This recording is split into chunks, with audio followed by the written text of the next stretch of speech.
ఎందుకు అంత అంత అంత అభిమానం ఎందుకు అంటే మీలో ఎవరు కొట్టేసేటప్పుడు అది నీ ఎపిసోడ్ ఏదైతే ఉందో అది చాలా పాపులర్ అయింది ఆ రోజుల్లో. సో ఆయన క్యారెక్టర్ని ఆయన ముందే మీరు ప్రదర్శించి. నాకు రజనీకాంత్ గారి కాంపౌండ్ నుంచి ఎన్నిసార్లు నేను తమిళనాడులో నాకు ఇక్కడికంటే తమిళ నుంచి ఎక్కువ కాల్స్ వచ్చేవి. నాటోగ్రాఫ్ డైరెక్టర్ చరణ్ గారిది కానీ, నేను తమ్మి రామయ్య గారు కానీ, నేను చేసిన మొట్టశివ గడ్డ లారెన్స్ మాస్టర్ కానీ, అది కూడా పక్కన పెట్టేస్తే అప్పుడు నాకు పరిచయం ఉన్నా కూడా దీని తర్వాత నాకు పుష్ ఎక్కువైంది తమిళ్లో. ఓకే, తెలుగులో కూడా చాలా గొప్ప పేరు వచ్చింది. కానీ అప్పట్లో ఏమైపోయిందంటే ఈ పునాదరాలు, ప్రాణం గరుద, నేను చేసిన ఈ జగదేగురుడు రిచంటే అబ్బాయి, ఆపద్ బాంధవుడు, ఈ ఠాగూర్లు, ఇవి క్యారెక్టర్లు చేశారు కదా, అవి యూట్యూబ్లో పెట్టడానికి లేదు. ఎందుకంటే ఒక్కొక్కరికి ఒక్కొక్క రైట్స్ ఉండేసరికి అందులో ఆ డైలాగ్ వస్తున్నప్పుడు అలా స్ట్రైక్ పడిపోయేది. దానివల్ల నా టాలెంట్ స్క్రీన్ మీద ఎవడైతే చూసారో ఆ రోజు టెలికాస్ట్ అయినప్పుడు చూసిందే. అవును, అది నా ప్రాబ్లం. ఇంకెవరైనా చూడాలంటే హాట్స్టార్లోకి వెళ్ళి చూడాలి. ఆ ఎపిసోడ్ అంతా చూసి ఆ మొక్క విడిగా పెట్టరుగా, దానివల్ల రీచ్ తక్కువ. ఇప్పుడు మారింది. అన్నిటికన్నా ముఖ్యమైన విషయం అంటే మరి అంత తక్కువ వచ్చినా కూడా మీలాంటి వాళ్ళు ఇంత ప్రేమిస్తున్నారంటే, ఇప్పుడు నేను పనిచేస్తున్న డైరెక్టర్స్ కానీ, ఇప్పుడు నేను చేస్తున్న సినిమాలు కానీ రోజుకి 2 మాట్లాడతారు సార్ ఆ ప్రోగ్రామ్ గురించి. ఎందుకు అంత ఇష్టం చిరంజీవి గారు అంటే ఇది కారణం కాదండి. నాకు చిరంజీవి గారు అంటే అసలు ఆ రోజు ఆ ఎపిసోడ్కి మిమ్మల్ని ఎవరు నేనే వెళ్ళాలి ఎలా కలవాలని ఆయన ముందు ఎన్నోసార్లు ఫోటో దిగే అవకాశం వచ్చినా, ఆయన నా ముందు నుంచి ఎన్నోసార్లు వెళ్తున్నా ఏ రోజు ఫోటో దిగలే. ఎందుకంటే నేను ఎవరో ఆయనకు తెలియాలి. నేను మా అమ్మ బాబును వదిలేసి, ఊరు వదిలేసి ఈయన కోసం ఇక్కడికి వచ్చేసా, ఒక ఫోటో ఇచ్చి అని వెళ్ళిపోతారు ఆయన. నో, ఆయనకి తెలియాలి, నా బాధ తెలియాలి, నా పెచ్చ తెలియాలి, ఆయనకి నా ప్రేమ తెలియాలి. కేవలం చిరంజీవి గారి గురించి వచ్చారు హైదరాబాద్? నాకు హైదరాబాద్తో పనే లేదు సార్. స్టిల్ నేను ఇప్పుడు చెప్తున్నా, టిల్ నౌ నాకు హైదరాబాద్తో ఎలాంటి పని లేదు. నాకు హైదరాబాద్లో ఉండాల్సిన అవసరం లేదు. చిరంజీవి గారు పిచ్చి వాళ్ళు వచ్చాను. వచ్చిన తర్వాత ఇంక ఇక్కడ ఆయన వల్ల అంటే ఆయన ఇన్స్పిరేషన్తో వచ్చాను. చిరంజీవి గారు తమిళనాడులో ఉంటే తమిళనాడు వెళ్ళేవాడిని, చిరంజీవి గారు యుగాండాలో ఉంటే అక్కడ ఉండేవాడిని. చిరంజీవి గారు ఎక్కడ ఉంటే నేను అక్కడ ఉంటా. ఆయన ఛాన్స్ వరకు కాబట్టి ఆయన ఇంట్లో ఉండడానికి కొడతారు కాబట్టి అవకాశం ఉంటే అక్కడ ఉండదు. ఆయన సేవ చేసి సార్ మీరు నమ్ముతారా, అది ప్రేమించిన వాడికి అర్థమవుతుంది అన్నయ్య, మిగిలిన వాళ్ళకి అర్థం కాదు. చిరంజీవి గారి ఇంట్లో పని వాళ్ళని చూసి నేను అక్కడ అయిపోయి ఉన్నాయి. ఎంత అదృష్టవంతులరా మీరు, ఇక్కడ పని చేస్తున్నారా, రోజు చూడొచ్చు అన్నయ్యని మీరు, ఏం పుణ్యం చేసుకో. ఇదే ఆలోచన నాకు. అంటే ఆ పిచ్చి చిరంజీవి గారి మీద ఎందుకు వచ్చింది అనేది తెలియదు మీకు? ఎలా అన్నయ్య, ఇప్పుడు పవన్ కళ్యాణ్ గారు అంటే ఎందుకు అలా అంటే కొంతమంది కాదు, చిరంజీవి గారు అంటే ఏంటి, రజనీకాంత్ అంటే కొంతమందిని అలా అంతే. నాకు అలా నా తల్లిదండ్రుల తర్వాత టీనేజ్లోనో లేకపోతే ఒక బాగా మనం యంగ్గా ఉన్నప్పుడు ఆ పిచ్చి ఉంటుంది. వయసు పెరిగే కొద్దీ మన పరిణతి కూడా పెరుగుతుంది అంటారు కదా. సో మెచ్యూరిటీ లెవెల్స్ పెరుగుతాయి. అయినప్పటికీ కూడా ఆ అభిమానం అనేది తగ్గకుండా అలాగే ఉండటం, లేదా కొంతమంది ఇంకా పెరుగుతూ ఉంటుంది. ఇంకా ఉండే వయసుతో పాటు అభిమానం కూడా పెరుగుతూ ఉంటుంది. అదే నిజమైన పెరుగుదల కదండి, నిజమైన పెరుగుదల. అది తల్లిదండ్రులు పెద్ద అయిన తర్వాత ఓల్డేజ్ హోమ్లో పడేస్తారు, గుర్తుపెట్టుకోవాలి. అలాగే పెళ్ళైన తర్వాత ప్రేమ ఉన్నది, పెళ్ళి అయిపోయిన కొనాల తర్వాత భార్యకి ప్రేమించిన అమ్మాయిని పెళ్లి చేసుకున్న కూడా భార్య మీద కొనాలకు ఉండదు, కానీ ఉండాలి. అలాగే ప్రేమించిన హీరో చచ్చేంత వరకు వాడని, కట్టె కాలేంత వరకు చిరంజీవినే చచ్చిపోతానండి. ఇదే ప్రేమ, ఇది నిజమైన ప్రేమ. వీడు స్ట్రైట్ ఫార్వర్డ్ పర్సన్స్, వీళ్ళు నిజమైన ప్రేమికులు అనమాట. నేను ఆ జాతికి చెందినవాడిని. నేను ఒక మనిషిని ప్రేమించానంటే నా ప్రాణం పోయినా వాడిని నేను ప్రాణంగా ప్రేమిస్తాను. నాకు గుండెల నుంచి చెదిరిపోరు వాళ్ళు. సో ఇలాంటి ఫ్యాన్స్ ఉండటం వల్ల ఆయన ఆ స్థాయికి వెళ్ళారు అనుకో. అదే మనం కోట్ల మంది, నేనెవరు సార్, నథింగ్ అన్న. ఇంకా మా ఊర్లో కొన్ని వేల మంది ఉన్నారు. చిరంజీవి గారు ఆయన ఫ్యాన్స్ని చూసిన వాళ్ళు ఇంకా తక్కువ మందే. చిరంజీవి గారికి కూడా తెలియదు ఆయన ఫ్యాన్స్ ఎక్కడెక్కడో బోలెడు మంది ఉన్నారు.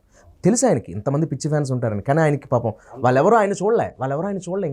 ఇంకా చిరంజీవి గారిని చూడని వాళ్ళు బోలెడు మంది నా ఊర్లో ఉన్నారన్నయ్య. ఉంటారు. అవును, అవకాశం రాని వాళ్ళు. మొన్న వాల్తేరు వరే పోస్టర్, ఒక రైతు సైకిల్ స్టాండ్ వేసి చెప్పులు ఇప్పి దొంగచాటుగా ఇలా తిరిగి చూస్తున్నాడు. ఆ వీడియో చాలా ఫేమస్, చిరంజీవి గారు కూడా పంపాను నేను. చిరంజీవి గారు దాని గురించి మాట్లాడారు. చాలా హ్యాపీ ఫీల్ అయ్యారు. నేను కాఫీ తాగుతున్నాను కోవిడ్ టైంలో, ఇంట్లో ఎవరు బయటకు రావడానికి లేదు కదా, ఇంచుమించు అప్పుడప్పుడే బయటికి వదిలేరనమాట. అప్పుడు షూటింగ్స్ లేవుగా, థియేటర్స్ ఓపెన్ అవ్వలేదు. కోవిడ్ మహమ్మారి తగ్గినా థియేటర్స్ ఓపెన్ అవ్వడం వల్ల సినిమాలు లేవు థియేటర్స్కి, ఊర్లోనే ఉండాల్సి వచ్చింది. నేను ఖాళీ దొరికితే అమ్మ దగ్గర ఉంటాను కదా. కాఫీ ఇచ్చిందమ్మ, తాగుతాలు బయట బాల్కనీకి వచ్చి చూస్తే మేడ మీద నుంచి ఒక అతను ఎవరో సైకిల్ స్టాండ్ వేసి వాల్తేరు వరే పోస్టర్ అలా చూస్తున్నాడు. అటు చూస్తున్నాడు, ఇటు చూస్తున్నాడు. ఎవరో పేరెంటాలు ఎవరో వెళ్తున్నారు ఆడవాళ్ళు. ఆ వీడియో మీకు చూపిస్తాను. చెప్పులు తీసాడు అమ్మగా. ఏం చేస్తున్నాడు ఇతను అని చూస్తే దగ్గరికి వెళ్ళి చిరంజీవి గారికి ముద్దు పెట్టుకున్నాడు. 80 ఏళ్ళు 90 ఏళ్ళు ఉంటాయి. ముద్దు పెట్టుకోవడం కోసం చెప్పులు తీసేసాడు. చెప్పులు తీయాల్సిన అవసరం ఉంది అతనికి. లోపల ఆ డివోషనల్, అది మనిషి మీద ఎందుకు పెంచుకుంటారు, ఒక్కొక్కరు భక్తి అన్నమాట. అది అంతేనన్నాయి. దానికి మనం అర్థం చెప్పలేం. ఒకరికి వైఎస్ఆర్ పూనకం వస్తుంది, ఒకరికి పవన్ కళ్యాణ్ అంటే పూనకం వస్తుంది. ఒకరు చిరంజీవి గారు అంటే పూనకం వస్తుంది అంతే. అది వాళ్ళకి ఆ బ్లడ్లో ఆ సెల్కి అది దేవుడు ఇచ్చేసాడు. బయట చూసే వాళ్ళకి అదొక నిజంగానే పిచ్చిగానో వెర్రిగానో కనిపించవచ్చు. అమ్మ నాన్న పూజించండి అంటే ఇప్పుడు పిచ్చోళ్ళారా అమ్మ నాన్నని పూజించాకే మేము వీళ్ళని పూజిస్తున్నాం, మీరు ఎవరిని పూజించరంట నేను అలా అనే వాళ్ళని. అన్న మన పనిని మనల్ని ఇన్స్పైర్ చేసిన వాళ్ళని ప్రేమించడం తప్పేంటన్న? పైగా నువ్వు మంచివాడిని, ఒక అబ్దుల్ కలాం గారిని గౌరవిస్తున్నావు, ఒక టాటాని గౌరవిస్తున్నావు, ఒక చిరంజీవి గారిని గౌరవిస్తున్నావు, ఒక సచిన్ టెండూల్కర్ని, ఇలాంటి వాళ్ళని ప్రేమించడం తప్పే ఉంది, వీళ్ళని ఇన్స్పిరేషన్గా తీసుకుంటే తప్పే ఉంది అన్న. నా తల్లిదండ్రులు నా రక్త సంబంధికులు కూడా నేనేమవుతానని వాళ్ళకి క్లారిటీ లేదు, నాకు క్లారిటీ లేదు. కానీ ఒక చిరంజీవి గారి వల్ల నా లైఫ్లో క్లారిటీ వచ్చింది.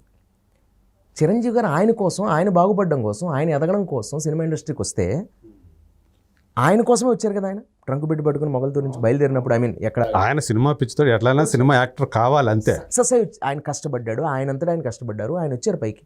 ఆయన స్టార్ అయితే, ఆయన కోసం ఆయన ఎదిగితే ఆయన వెనకాల ఎన్ని లక్షల మంది వచ్చామన్నాయి. అలాంటి ఇన్స్పిరేషనల్ పర్సనాలిటీ ఇంకెవరైనా ఉన్నారు అసలు? ఇంకెవరైనా ముందు వస్తారా, రాగలరా? అంత క్రేజ్, డెడికేషన్ తోటి పనిచేసి. ఈ రోజుకి 6 o'clock నేను ఆయనతో ఆశ్చర్య పని చేశాను. అది 18లో పోయింది. కానీ కాజల్ గారి కాంబినేషన్, కాజల్ సినిమాలో లేకపోవడం వల్ల మా ట్రాక్ లేచిపోయింది. ఆచార్యలో నేను అన్నయ్యతో పని చేశాను స్క్రీన్ మీద. అది నాకు దొరికిన వారు ఫస్ట్ టైం అది. కానీ పర్లేదండి, ఇంకా కొంచెం బాధ కలిగిందా? అలా కొంచెం కాదన్నయ్య, అది దాని గురించి మాట్లాడితే ఇంకో గంట ఇంటర్వ్యూ చేయాలి మనం, వద్దు. అది బాధ నరకం, అది పక్కన పెడితే చేయకి చేశాను, చేసిందే పోయింది 18లో. అంటే మనకి నిజమే బాధ చాలా ఉంటుంది కదా, ఎందుకంటే మనం ఎవరినైతే ఆరాధిస్తామో వాళ్ళతో కలిసి పనిచేసే అవకాశం, మొదటి అవకాశం వచ్చింది, చేశాము, కానీ ఆ ఫలితం బయటకు రాకుండా పోయింది అంటే నోటి దాకా వచ్చి లాక్కున్నట్టు అవుతుంది కదా. పైగా గ్రూప్లో కూడా కాదు, ఇద్దరమే ఉంటాం ఫ్రేమ్లో, నేను చిరంజీవి గారే. ఆ సీన్ పోయినందుకు బాధపడ్డా. 2-3 సీన్లు చేసాం, ఆ 2 పోయినా పర్లేదు. కానీ అసలు ఏం క్యారెక్టర్ చేశారు? కాజల్ సినిమాలో, ఆచార్య సినిమాలో కాజల్ తాళ్ళు, బొంగరాలు, ఇవి వకులాంబ అని ఒక మాత, అంటే దొంగ మాత. ఆ ఏరియాలో ఆ గుడి చుట్టుపక్కల ఒక మాత. కామెడీగా వాళ్ళ చుట్టుపక్కల కొంతమంది కమెడియన్స్ ఉంటారు. నేను ఆవిడ దగ్గర కొన్ని ఎకరాలు తాకట్టు పెట్టి లాస్ అయిపోతాను. నువ్వు ఇవి ఇస్తే నీకు పిల్లలు పుడతారు, నీకు ఇవి ఇస్తే పెళ్ళి అవుతుంది, ఇలాంటివి చెప్పడం వల్ల మోసపోతా. అలా మోసపోయిన నన్ను గట్టిగా వెళ్ళి అడిగితే, ఎందుకంటే ఇలా మోసం చేశారు, నువ్వు దొంగ మాతో అది ఇదని వెళ్ళినందుకు నన్ను గెంటేస్తుంది కాజల్ మనుషులను పెట్టి. కామెడీగా ఉంటుంది. గెంటేస్తే వెళ్ళి చిరంజీవి గారి దగ్గర పడతా. అప్పుడే చిరంజీవి గారు ఎంట్రీ. ఏంటబ్బా ఇలా పడిపోయా అంటే, దొంగ సార్ అది, ఇలా వేళ్ళు తాళ్ళు బొంగరాలు అని చెప్పని మాయమాటలు చెప్పి మొత్తం జనాల దగ్గర డబ్బు దోచేస్తుంది. ఇలా తెంగరోళ్ళ క్యూలు కట్టి దాని దగ్గరికి వెళ్తున్నారు సార్, మీరైనా చెప్పండి సార్, నాలాగా మోసపోకుండా ఉంటారు. ఈ టైప్లో ఒక సీన్. మురిసిపోయాను. డబ్బింగ్ కూడా చెప్పకపోతే పర్లే, క్లారిటీ ఉండి కొంచెం మనసుని కంట్రోల్ చేసుకున్నాను. డబ్బింగ్ చెప్పేసా, ఇంకా బాధ ఉంటుంది. నరకం అది ఏ ఆర్టిస్ట్కి రాకూడదు. మనం మాట్లాడితే అది కొంచెం అనిపిస్తుంది, కానీ చచ్చిపోతే బాగుంది కదా అనిపించింది ఆ రోజు. అంటే అంత బాధ అనిపించింది ఆ రోజు. సినిమా చూసుకున్న తర్వాత, అంటే ముందు తెలియదా, రిలీజ్ అయ్యేదాకా తెలియదా? అప్పటివరకు తెలియదు. రిలీజ్ కరెక్ట్గా రేపు రిలీజ్ అనగా అలా తెలిసింది. అసలు చూసుకోవాలని వెళ్ళి ఉంటారు కదా. అసలు థియేటర్ బుక్ చేస్తాను నేను. ఎక్కడ మారుతుంది? పాలకొల్లు దగ్గర సినిమాలు చూడాలంటే పాలకొల్లు, తనకు ఇంకేమున్నాయి, ఊళ్ళోనే ఉన్నారు అప్పుడు. అంతే. మరి అమ్మకి చూపించాలని, అమ్మ కూడా కలే కదా చిరంజీవి గారిని కలిసి పని. అమ్మని తీసుకుని వెళ్ళారా? లేదు, అమ్మ కూడా బాధపడి ఉంటుంది ఈ లెక్కన. మళ్ళీ రాలేదు. ఆయనతో రావాలి ఇంకో ఇంటర్వ్యూ ద్వారానే. మళ్ళీ అమ్మాయికి నేను ఆయన ఎదురుగా అడగలేను. ఆయన దగ్గర కూర్చొని ఆయన చూడడమే సరిపోతుంది. నేను పైగా ఇంకోటి అన్నయ్య, ఇంట్లో మనుషులు ఆయన అంత దగ్గర తీసుకుని ఇంట్లో విషయాలు అడుగుతూ అంత ప్రేమగా చూసుకుంటుంటే నేను ఇవన్నీ మాట్లాడగలను. దీనికంటే గొప్ప ఒక అభిమానం ఇచ్చారు ఆయన, ఒక దగ్గర బంధం ఇచ్చారు. ఒక గిఫ్ట్ కూడా ఇచ్చినట్టున్నారు అప్పుడే. ఫోన్, ఆయన మొబైల్ ఫోన్ తీసుకుంది, అమ్మ తీసేసుకుంది. కొన్నాళ్ళు వాడాను, తర్వాత అమ్మ తీసేసుకుంది. నువ్వు ఈ ఇయర్ వరకు నీకు ఇదే అని చెప్పాను. ఇప్పటికీ ఇంట్లోనే ఉంది ఫోన్. వివో ఫోన్ ఇచ్చారా? 7 ఏళ్ళు అయిపోలా అది? ఈజీ 7 ఏళ్ళు ఏంటన్నా, పైన అవుతుంది. 8 ఏళ్ళు 9 ఏళ్ళు అవుతుంది. 9 years అవుతుందేమో. ఓకే, 2000. బట్ కానీ 17, 16 మొత్తానికి అట్లా అనుకుంటున్నా నేను. అంతే కరెక్టే. కానీ ఒకటనే ఇన్స్పిరేషన్ అంతే, అది అలా ఉండిపోయింది ఇంకా. సో అలా అంటే కేవలం చిరంజీవి గారి మీద పిచ్చితో ఎలా అయినా సరే ఆయన చూడాలని హైదరాబాద్కి వచ్చారు. చూడాలని కదా, ఆయనతో నటించాలని వచ్చారు. అరే మనలో ఒకడు ఇలాంటి ఏమీ లేకుండా, అసలు ఏమీ లేకుండా, పైగా ఆయన ఏమి నిజంగా అంటే ఉన్నట్టుగా మాట్లాడుకుంటే ఇది అందరూ అనేది ఏదో అమితాబ్ బచ్చన్ హైట్ లాగానో, లేకపోతే 6 అడుగుల ఆజన్ బహుడనో, కలర్ అనో కాదు కదన్నయ్య. నెక్స్ట్ డోర్ బాయ్ లాగా మన ఇంటి పక్కన ఉండే మనిషి అంత శిఖరం అయ్యాడంటే, అరే మనం అందులో ఒక పావలైనా చేయలేమా అన్న నమ్మకాన్ని ఇచ్చారు ఆయన. అన్న ఈరోజు నేనే కదా, రవితేజ గారు, కమెడియన్ సునీల్ గారు, హీరో తరుణ్ గారు, శ్రీకాంత్ గారు, మీరు, నేను, అసలు లైట్ ఫోకస్ చేసే వాడు కెమెరామెన్ ఏమో నేను చూపించాలి చిరంజీవి గారిని, కమెడీ నేను యాక్ట్ చేయాలని, డైరెక్టర్ నేను డైరెక్ట్ చేయాలని, ఎంతమంది బాబీ లాంటి డైరెక్టర్స్, వాల్తెరవరే డైరెక్టర్స్, బాబీ గారు ఇలాంటి వాళ్ళు ఎంతమంది, రైట్, అవును. ఇంతమందిని ఇన్స్పైర్ చేశాడు ఆయన మహానుభావుడు. హీరోయిన్స్ కూడా తహతహ ఆయనతో యాక్ట్ చేయాలి, ఆయనతో డ్యాన్స్ చేయాలి. చాలు ఒక్క సీన్లో లేదంటే ఒక షాట్లో ఉన్నా చాలు అనుకునే వాళ్ళు ఎంతమంది ఉంటారు. ఇంతమంది నేను ఎవరు నా ఇంకా అది. సో ఏమనిపిస్తుంది ఇప్పుడు అంటే వచ్చారు, సో ఇప్పుడు చూసుకుంటా ఉంటే కొంచెం ఫలిస్తున్నట్టు అనిపిస్తుందా మీరు అనుకున్నది? నేను చాలా ఒక నటుడిగా, ఒక వ్యక్తిగా, ఒక క్యారెక్టర్ పరంగా సినిమా పరిశ్రమలో నాకున్న గౌరవ మర్యాదలు అంత ఇంత కావు. నాకు చాలా ఆనందం. అది నేను అచీవ్ చేసింది చాలా సంతోషం నాకు ఇప్పటిదాకా.